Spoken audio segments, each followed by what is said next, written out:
I learned a long time ago that in my family, I wasn't someone to be seen, just someone to be hidden, but nothing prepared me for the moment my own sister, Miranda, grabbed my wrist at her wedding and whispered, "Don't go near the VIPs. You'll embarrass me." The words didn't bruise, they cut, because she said them loud enough for the people behind her to hear, and quiet enough to pretend she hadn't meant them. I smiled like it didn't hurt, like Orlena Marrow hadn't been shrinking herself for years just to keep the peace. But that was the day something cracked. And when the general walked in, when he said my name, my real name, the entire room finally realized the truth. My own family never cared to ask. The road up the Colorado Range felt narrower than I remembered, a winding strip carved into stone and ice. By the time I reached the resort, the sun had sunk low enough to turn the snowfields into sheets of orange glass. I hauled my suitcase through the front doors and caught the quick, practiced glance from the check-in clerk, the kind that sorted guests into tiers before a word was spoken. My worn jacket and hiking boots landed me somewhere near the bottom. The lobby was full of polished people who moved like they were born knowing how to belong. I tried to shake the cold from my hands when Miranda stepped out of the elevator, draped in ivory and confidence. Her eyes swept over me in a single, clinical pass, the way someone judges whether a table centerpiece needs to be replaced. Whatever she saw, it wasn't enough to soften her expression. She reminded me to keep my distance from the high-profile guests, especially one particular figure whose arrival clearly meant the world to her. She didn't raise her voice, but the message landed with the weight of something long rehearsed. I nodded because pushing back would only make the rest of the weekend harder, not because I accepted the role she kept assigning me. Later, alone in the small room tucked near the service hallway, I watched the lights from the main lodge cast shifting reflections across the snow. The muffled laughter drifting in from the courtyard felt like it came from a world I'd never been invited into. And as I sat on the edge of the narrow bed, I realized the truth I'd spent years trying not to name. I had stepped right back into the place my family always kept open for me, just outside the frame. Close enough to be useful, far enough to never be seen. The resort shifted into something almost theatrical by late afternoon, as if the entire place had been prepped for a fundraiser instead of a wedding. Staff hurried in tight formations, carrying floral towers and tiered dessert trays with military precision. I hadn't even fully stepped into the atrium before Marjorie materialized, gliding toward me with her pearls arranged like armor. She tugged her gloves into place and gave me a smile that pretended to be gracious but landed like a slap. "At least you look more put together this time." I stood still, letting the comment slide off me the way I'd learned to let most of her commentary evaporate before it reached the bone. But the ballroom tested even the patience I'd spent a lifetime cultivating. Miranda's future in-laws gathered near the stage, laughing softly over hedge funds and political committees, as though discussing dinner reservations. When I took a seat at the edge of their group, a man with expensive taste and a tone sharpened by entitlement leaned in just enough to make sure everyone could hear him ask if airport security ever involved anything challenging. The chuckles that followed were small, but pointed little darts that didn't draw blood but still stung. I forced my expression to stay neutral and let my eyes trace the room instead. Movement calmed me. Patterns told the truth. That was when a flash from across the ballroom snagged my attention. A man near a marble column adjusted his smartwatch, but the gesture wasn't casual. He angled his wrist deliberately, tapping through a sequence too precise to be anything but an off-grid transfer. The reflection off the screen gave it away, a data exfil attempt. Quick and hidden, disguised as a nervous habit. My camera strap buzzed lightly against my collarbone a second later, confirming what my gut already knew. AFRICOM potential leak location. Confirm presence, STS. The floor seemed to tilt with the weight of two realities crashing together, one where I was a punchline, and another where a message like that could mean the difference between life and death. Then I spotted him, Captain Nolan, standing near the velvet rope of the VIP lounge. His expression flickered, just briefly, before he recovered and gave me a small tap to his tie. Recognition, a silent message, a signal no one else in this room would ever understand. But Miranda saw enough to draw her own conclusions. The slight narrowing of her eyes said everything. She didn't know who Nolan was. She didn't need to. All she saw was me stepping out of the role she desperately needed me to stay in. Something in the air shifted after that, an undercurrent I could feel but couldn't name yet. The laughter grew tighter, the glances quicker, the veneer thinner. And for the first time since arriving, I knew the night wasn't going to stay contained within the pretty walls of this resort. Evening settled in with the dim glow of string lights and the hum of a string quartet warming up. But the tension didn't loosen around me. I slipped behind the bar to take a breath, only for Miranda to appear beside me, like a shadow pulled too taut. She looked flawless from across the room, up close. Her fingers trembled as she adjusted her necklace. "Don't talk to any of the military guests. I mean it. Tomorrow matters." Her voice cracked on the last word. I didn't respond, because at that exact moment, my camera strap vibrated again, hard this time. A coded urgency pulsed against my skin. A set of coordinates. A region. A 2-hour deadline. I stepped into the hallway to breathe, but the faint echo of boots behind me pulled me back into alertness. Nolan approached with urgency wrapped in restraint. His voice was low, controlled the way only someone under extreme pressure learns to manage. "Marrow, Niger just went dark. We think the leak is happening here." The hallway suddenly felt too small, the air too thin. Music floated from the ballroom, soft, romantic, completely out of sync with the storm taking shape inside me. Two lives pressed against each other, demanding things from me I wasn't sure I could give simultaneously. When I returned to the table, Miranda was waiting with an expression that blended fear and irritation into something sharp. She didn't ask what was wrong. She didn't want to know. She only saw disruption. "You always manage to create chaos. Stay away from that section. I won't repeat myself." She turned away before I could say a word, as if conversation itself might stain her. Nolan's warning echoed through my mind with every heartbeat. If we don't stop this tonight, they won't make it till morning. Leaving wasn't an option anymore. Whatever was happening in this mountain resort wasn't just a wedding detail gone wrong. It was the center of a breach, and whether my family liked it or not, I was already in the middle of it. Morning haze still clung to the Rockies when I stepped into the ballroom, where the air smelled of cut flowers and polished pine. Miranda was hovering beside her future mother-in-law, fixing a clasp on the woman's dress while wearing the brittle smile she saved for people she needed to impress. I barely reached the nearest table when a voice behind me chimed loud enough for half the room to hear. "Well, look who's here. Portland TSA. Bet you've got some great stories." Laughter followed, not cruel enough to cause a scene, just sharp enough to land where it hurt. I'd learned to let it roll off, but learning never made it painless. I slipped into the hallway to breathe. The second the door swung shut behind me, Nolan appeared, as if the shadows had shaped themselves into his frame. "What?" His voice was low, barely a whisper. "Marrow, Africom lost 2 more windows.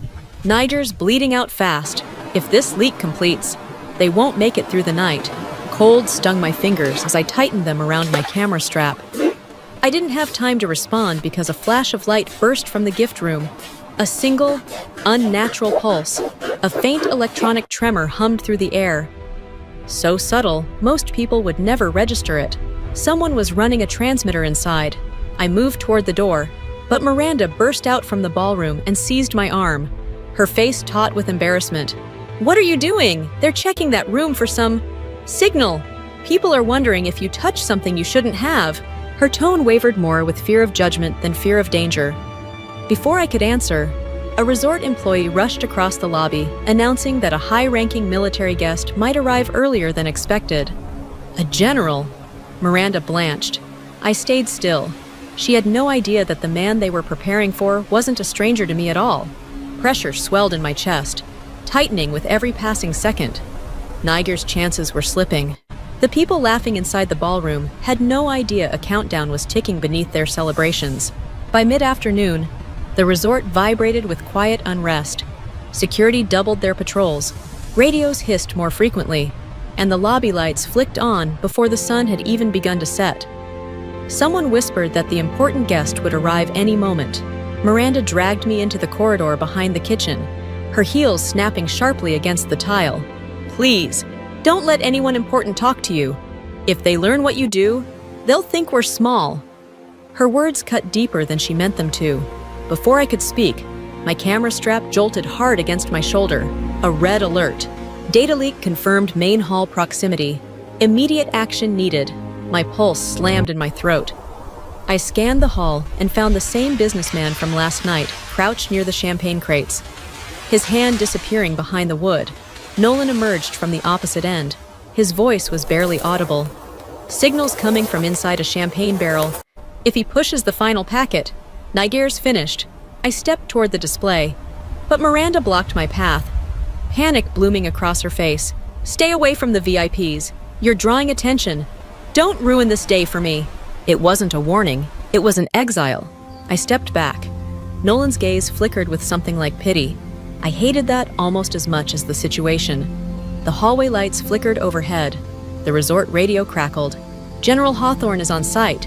Repeat, General Marcus Hawthorne has arrived. The words ripped through me like a live current. Miranda froze mid-sentence. A cold draft rolled down the corridor as footsteps steady. Commanding, unmistakable, approached from the lobby. I turned toward the sound. I knew that cadence anywhere. He was here. And for the first time all weekend, I felt the ground shifting towards something inevitable, two worlds colliding, neither willing to make room for the other. The morning of the wedding was so blisteringly bright, it felt hostile. Sunlight ricocheted off the glass walls of the resort, turning every surface into a mirror I didn't want to see myself in.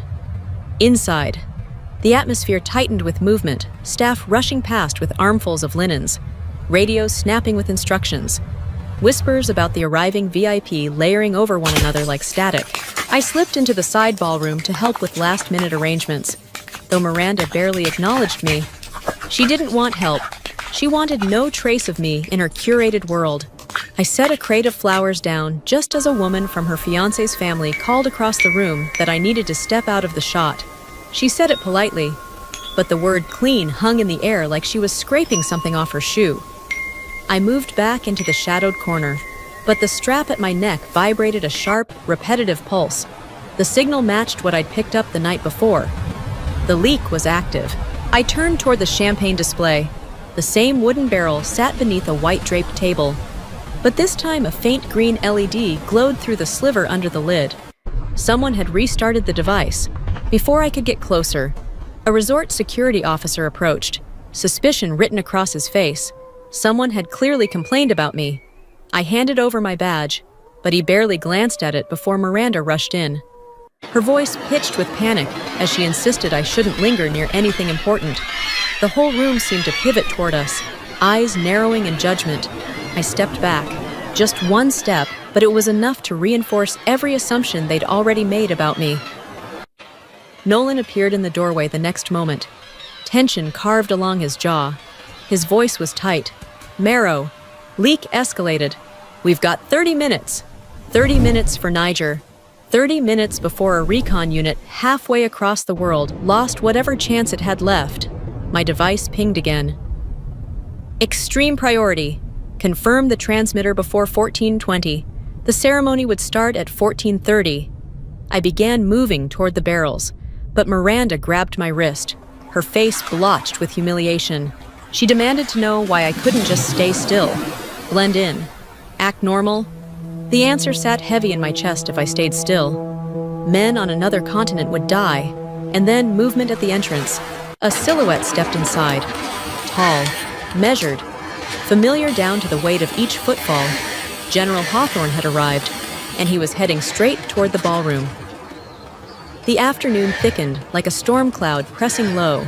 I stood near the hallway leading to the kitchen, close enough to watch the champagne display without violating Brooke and Hunter aesthetic rules. Stacy brushed past and murmured that Miranda wanted me out of every photo. Not just the group ones, all of them. Easier to pretend I wasn't family at all. 3 of the groom's relatives paused near me and spoke as though I were invisible. They wondered why I was even invited, whether Miranda had said I worked airport security, and whether that explained my clothes. Each comment landed sharp, a reminder of the place I'd been boxed into for years. Then the LED beneath the champagne lid flipped from green to red. Transmission phase. Final stage. If it completed, Niger wouldn't have anyone left to save. I started toward it immediately, but a resort employee intercepted me. saying the area was restricted for VIPs. Across the room, Miranda gestured frantically for security to steer me away. Fear blooming across her face, not fear for others, only fear of embarrassment. Nolan reached me from the opposite side, speaking through clenched teeth. "If we don't break that signal now, the recon team is gone. Give me 30 seconds, I told him. He nodded once, as if trusting me cost him something. I stepped toward the service route until Miranda blocked me again, voice rising to a brittle crack. She accused me of trying to ruin her wedding, demanded I stop drawing attention. The entire ballroom turned to stare, makeup bright and judgment heavy. Before she could order security to remove me, the resort radio cracked loud above us. "General Hawthorne is entering the main hall. All staff prepare." Conversation froze. Even the air held still. Then I heard it, the unmistakable rhythm of his stride. The doors opened. A cold draft swept in, and General Marcus Hawthorne walked into the ballroom. Miranda's voice died mid-command as he scanned the room once, and his gaze locked on me, steady and certain, as if I were the only person there. I stood wedged between the champagne barrels and Miranda's outstretched arm, security tightening behind me while Nolan signaled from across the room. My heartbeat thudded like a countdown. Then the ballroom doors burst open. The footsteps were unmistakable, measured, commanding, each one striking the floor with the precision of a man who never enters a room unsure of his authority. General Marcus Hawthorne stepped inside, and the entire ballroom froze as if someone had cut the power. Miranda was mid-command, trying to summon security. When her voice simply vanished, the general swept his gaze across the crowd, slicing through layers of polished faces and forced smiles, until his eyes locked directly onto mine. I didn't move. Recognition hit instantly sharp, unwavering. Marrow! Special Liaison Marrow! "What on earth are you doing here?" Silence exploded. The band halted mid-note. A microphone slipped from someone's grip. A child's candy clattered on the floor. Dozens of eyes that had dismissed me all weekend now widened as the truth punched through their assumptions. The general strode toward me.